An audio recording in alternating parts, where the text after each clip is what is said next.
जी अस्सलाम वालेकुम। चलें जी, हम कंटिन्यू करते हैं। आज हमने डिस्कशन करनी है। अ, एक अकाउंट हेल्थ पर वॉयलेशन होती है जो कि एक्टिव अकाउंट्स में आती है। उस पर अकाउंट डीएक्टिवेट नहीं होता, लेकिन वॉयलेशन रिमूव करने की सर्विस जो है वो आपने देनी होती है। तो फर्स्टली स्क्रॉल डाउन करते हैं और यहाँ पर आप देखें कि अकाउंट हेल्थ का पेज मैंने ओपन किया हुआ है। और यहाँ पर प्रोडक्ट कंडीशन कस्टमर कंप्लेन का एक ऑप्शन होता है। इसको आज हम डिटेल में डिस्कस करेंगे कि प्रोडक्ट कंडीशन कस्टमर कंप्लेन अगर आ जाती है तो इसको कैसे रिमूव करवाना है, और इनवॉइसेस हैं तो किस तरह से इसको डील करना है, और अगर इनवॉइसेस नहीं है आपके पास तो फिर आप इसको किस तरह से डील करेंगे। सो फर्स्ट ऑफ ऑल आपको मैं बताती चलूं कि ये पॉलिसी है क्या। सबसे पहले हम इसे डिस्कस करेंगे। तो मैं यहाँ पर वैसे ही ओपन करती हूँ ताकि हम लिंक तक पहुंच सकें और मैं आपको प्रोडक्ट कंडीशन कस्टमर कंप्लेन के बारे में बता सकूं। ठीक है, ये रेस्ट्रिक्टेड की भी एक यहाँ पर वॉयलेशन पॉलिसी वॉयलेशन आई हुई है, लेकिन ये लेटर ऑन इसको डिस्कस करेंगे। अभी हम जो डिस्कस कर रहे हैं वो कस्टमर प्रोडक्ट कंडीशन कंप्लेन है। ठीक है, ये वाली हमारे पास। ठीक है, इसको हम सर्च कर लेते हैं और यहाँ पर आप इसकी जो है वो डिटेल आपको मिल जाएगी। ये है प्रोडक्ट कंडीशन कंप्लेंट्स। ठीक है, तो इसमें सबसे पहले तो हम ये देख लेते हैं कि इन कंप्लेंट से बचा कैसे जा सकता है, होती क्या है और किस तरह से इसके ऊपर जो है वो वर्किंग की जाती है। सो ये एक वीडियो है। ठीक है, इसका लिंक वैसे मैं देख लूंगी, आपको सेंड कर दूंगी, आप देख लीजिएगा। हम असल में डिटेल इसकी देखना चाह रहे हैं, तो हम देखते हैं कि वीडियो के अलावा हमें अगर मटेरियल मिलता है। ये है। ठीक है, अब इसमें कंडीशन का मतलब ये है कि प्रोडक्ट है तो एक्चुअल ब्रांड की, उसमें ऑथेंटिसिटी का मसला नहीं है, लेकिन जो प्रोडक्ट है उसमें कोई ना कोई इस सेंस में मसला है कि उसकी कंडीशन ठीक नहीं है।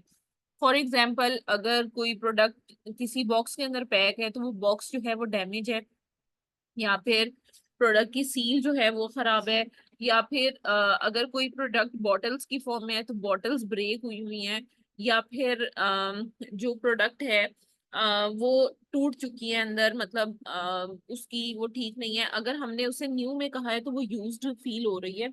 तो इस तरह की जो कंप्लेन होती हैं उसका मतलब ये होता है कि होती तो प्रोडक्ट बिल्कुल ठीक है उसी ब्रांड की, और असल में इशू क्या आ रहा होता है कि जो प्रोडक्ट की कंडीशन है उसका क्वेश्चन मार्क होता है। तो डिफरेंट तरह की हो सकती है कि स्क्रैचेस हो सकते हैं किसी प्रोडक्ट पर, या फिजिकल इम्परफेक्शन हो सकती है, आइटम डर्टी हो सकती है, और इसके अलावा प्रीवियसली ओपन पैकेज हो सकता है, या सील उसकी ब्रेक हुई हुई है, या वियर एंड टीयर्स हैं उसके अंदर, या डैमेज प्रोडक्ट है। ठीक है, और मिसिंग पार्ट ये ज्यादातर होती है कंडीशन में, कंप्लेन में मिसिंग पार्ट, या फिर आइटम काम ही नहीं करती। ठीक है, या फिर रॉन्ग आइटम है, साइज कलर या स्टाइल उसका जो भी उसे रिसीव हुआ है वो डिफरेंट हुआ है, या फिर वर्जन ही डिफरेंट है। फॉर एग्जाम्पल, अगर कोई ई बुक उसने मांगी थी या डीवीडी थी या ऑडियो बुक थी कोई, तो उसमें लैंग्वेज का डिफरेंस आ गया, या एडिशन का डिफरेंस आ गया, या मॉडल का डिफरेंस आ गया,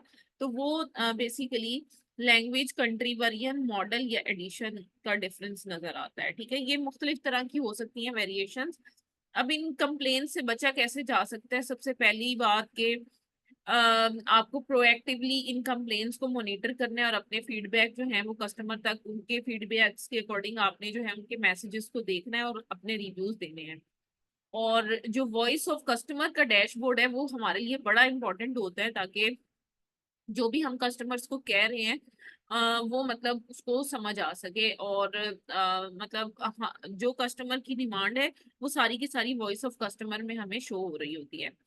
इसमें कुछ फैक्टर्स होते हैं जो कि क्वालिटी और कंडीशन ऑफ प्रोडक्ट्स पर डिपेंड कर रहे होते हैं, जिसमें लिस्टिंग है और क्वालिटी ऑडिट्स हैं, पैकेजिंग का असल में मसला हो सकता है, स्टोरेज और शिपिंग का मसला भी हो सकता है। देखिए, अगर प्रोडक्ट आपने ऐसी वेयर हाउस में रखी है जहां पर कोई सीपेज है या कुछ इस तरह का प्रॉब्लम है, उसकी वजह से भी बॉक्स खराब हो जाते हैं। तो उसकी वजह से भी आपकी स्टोरेज अगर बहुत अच्छी ना हो तो फिर मॉइस्चर की वजह से आपकी जो बॉक्सेस हैं वो प्रोडक्ट जो है वो यूज लाइक में चली जाती है, और शिपिंग के दौरान भी बाजू का चीजें टूट जाती हैं, या बॉक्स अगर अ, हमने बड़ा ले लिया और उसमें छोटी आइटम को पैक करने की कोशिश की है, तो वो जब शिप हो रही होती है तो मूव कर करके प्रोडक्ट जो है वो टूट जाती है। तो इस तरह से भी इशू क्रिएट हो सकते हैं। इसके अलावा रिटर्न प्रोसेसिंग, यानी कि अमेजोन कहते हैं कि आपने क्या किया कि प्रोडक्ट किसी से रिटर्न करवाई और उसको न्यू में दोबारा से रीसेल कर दिया, तो वो भी कंडीशन गाइडलाइंस के अकॉर्डिंग जो है वो अगर वो अनओपन होनी चाहिए, इंटैक्ट होनी चाहिए। अगर वो इन रूल्स को फॉलो नहीं कर रही तो फिर आप उसको दोबारा से न्यू में करके सेल नहीं कर सकते। तो ये सारा सिनेरियो है प्रोडक्ट कंडीशन कस्टमर कंप्लेंट का। अच्छा, अब अगर प्रोडक्ट कंडीशन अगर आपके अकाउंट पर आ जाती है तो फिर आपने इसको कैसे हैंडल करना है। सो फर्स्टली, जो वॉइस ऑफ कस्टमर का पोर्शन है ये हमारे लिए बड़ा इंपॉर्टेंट होता है, इसको हम ओपन करेंगे।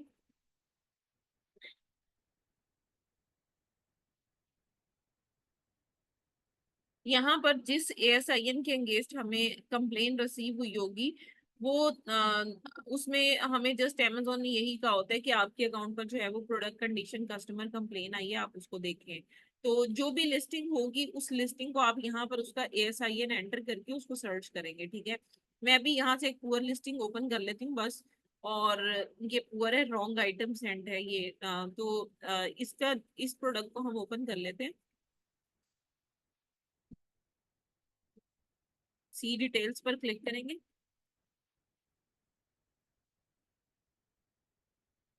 और यहाँ पर अगर आप देखो तो ये प्रोडक्ट हमारी यहाँ पर नजर आ रही है। रॉन्ग आइटम एंड 10 कंप्लेन्स आई हैं, ठीक है। Make sure you pack the correct item as displayed on your product page, ठीक है। और 6 कंप्लेन आई हैं परफॉर्मेंस या क्वालिटी की, और product condition not as expected. तो उन्होंने कहा है कि जो आपने डिस्क्राइब किया है प्रोडक्ट को, वो उस हमारी एक्सपेक्टेशन के मुताबिक नहीं है, ठीक है। तो ये कस्टमर के कुछ फीडबैक्स यहाँ पर आ रहे हैं। रिटर्न जो ऑथराइज की हैं उनकी सारी जो डिटेल्स हैं कि उन्होंने क्यों ये प्रोडक्ट जो है वो वापस की है, उसकी सारी रीजन यहाँ पर नजर आ रही है, ठीक है। आइटम अराइव्ड मिसिंग, ये अदर अदर मतलब इसी प्रोडक्ट का है लेकिन ये कुछ और है। लेकिन अब आप यहाँ पर देख सकते हो कि रॉन्ग आइटम भेजी जा रही है, परफॉर्मेंस या क्वालिटी में मसला आ रहा है और प्रोडक्ट कंडीशन में मसला आ रहा है। तो ये लिस्टिंग अमेजोन ने रिमूव की है। तो इसके ऊपर प्रोडक्ट अगर कंडीशन कस्टमर कंप्लेन है तो इसको अब किस तरह से हैंडल करना है वो चीज अब हम डिस्कस करेंगे। सो फर्स्ट ऑफ ऑल, आपने जब इस सारे सिनेरियो को यहाँ पर देख लिया तो देखने के बाद दो क्वेश्चन फौरी तौर पे आपके जहन में आने चाहिए। पहला क्वेश्चन कि क्या आपके पास जो प्रोडक्ट है उसकी इनवॉइस अवेलेबल है या नहीं है। सेकेंड थिंग कि अगर इनवॉइस अवेलेबल है तो क्या वो ऑथेंटिक सप्लायर से है या नहीं। ये दो क्वेश्चन फौरी तौर पे आपके जहन में आने चाहिए और आप जिसको भी सर्विस दें उससे आपने सबसे पहले ये दो क्वेश्चन पूछने हैं, ठीक है। अगर इनवॉइस ऑथेंटिक होगी और सप्लायर जो भी उसका होगा मतलब वो भी ऑथेंटिक होगा और इनवॉइस भी अगर ऑथेंटिक होगी, तो ये जो वायलेशन है ये अकाउंट से रिमूव की जा सकती है। लेकिन अपील भी करना जरूरी है, अकेली इनवॉइस से ये वायलेशन अकाउंट से रिमूव नहीं होगी, क्योंकि इस वायलेशन की वजह से अकाउंट डीएक्टिवेट नहीं होता। सिर्फ वायलेशन अकाउंट हेल्थ को आकर खराब करती है। तो अगर तो वॉयलेशन आपके अकाउंट पर हुई है और आप मतलब उस वॉयलेशन को रिमूव करवाना चाह रहे हैं और आपके पास अगर इनवॉइसेस वगैरह नहीं है, तो फिर आप मतलब ये है कि एक तरीकाकार होता है जिसमें आप वॉयलेशन को रिमूव तो करवा सकते हैं विदाउट इनवॉइसेस भी, लेकिन आप दोबारा से रीसेल नहीं कर सकते उस प्रोडक्ट। और अगर आपके पास प्रॉपर इनवॉइसेस हैं, प्रॉपर ऑथेंटिक डिस्ट्रीब्यूटर है, तो फिर आप रीलिस्ट भी कर सकते हैं प्रोडक्ट को, लेकिन आपको उस इशू को उस मैटर को पहले रिजॉल्व करना होगा। अच्छा, अब इसमें करना क्या है। सबसे पहले आपने आपने कुछ एक या दो यूनिट जो है वो वापस मंगवाने हैं, रिटर्न करवाने हैं। और वहां पर रिटर्न करवाने के बाद आपने देखना है कि जो कस्टमर का इशू है क्या वो सब आइटम्स पर एग्जिस्ट कर रहा है या फिर कुछ आइटम्स पर ही एग्जिस्ट कर रहा था। लेकिन यहाँ पर आप देख सकते हैं कि 18 कंप्लेन्स हैं इसकी, और काफी ज्यादा इसका मतलब है कंप्लेन है, और हर एक की कंप्लेन को हम देख भी सकते हैं सी डिटेल पर क्लिक करके। तो इसका मतलब है कि प्रोडक्ट में वाकई ही कुछ मसला होगा, लेकिन आप एक दो यूनिट रिटर्न करवा कर पहले चेक करोगे कि एक्चुअली इशू एग्जिस्ट क्या कर रहा है, क्या प्रॉब्लम है। अब जैसे यहाँ पर अगर देखें तो वो कह रहा है कि again for the second time they send me whole new razor rather than guard replacement. अब फॉल्स डिस्क्रिप्शन, वो कहते हैं प्रोडक्ट की डिस्क्रिप्शन ही ठीक नहीं है। उसके बाद यहाँ पर देखें Wahl professional 5 star series, I receive the entire tool when I am looking to receive just the replacement of foil and cutter for the manage model. ये हर एक की डिस्क्रिप्शन आपने जो है जरा डिटेल में पढ़ लेनी है कि किस तरह की उसने क्या कहा है। अब ओल्डर मॉडल मिला है तो इसका मतलब है कि जो प्रोडक्ट है वो एक्यूरेटली डिस्क्राइब ही नहीं हुई हुई लिस्टिंग पर। आपकी प्रोडक्ट जो है वो जो जो डिस्क्रिप्शन में प्रोडक्ट है उससे एग्जैक्टली मैच ही नहीं कर रही। तो इस तरह के सिनेरियो में